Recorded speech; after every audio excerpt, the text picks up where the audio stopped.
Kami nagbibinyag ng bata, kapatid. Kasi hindi naman kailangan binyagan ng bata. Sapagkat bawat tumatanggap ng gatas ay walang karanasan sa salita ng katwiran, sapagkat siya'y isang sanggol. Wala siyang malay. Paano mo siya bibinyagan?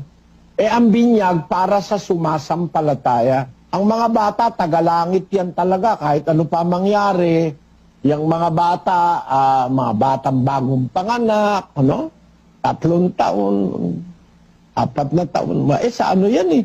Sa Diyos lahat yan eh. Sa tagalangit yan. Eto kapatid. Kung kayo, wag lang kayo magagalit, sport lang. Mga yung pair lang. Sa isang bersikulo lang ng Biblia, makabasa kayo. Nagbinyag ang mga apostol at si Kristo ng isang bata, mamumundok na ako, di na ako mangangaral. Ba't ko sinasabi yun? May pangako ako sa Diyos na hanggang mamatay ako, mangangaral ako.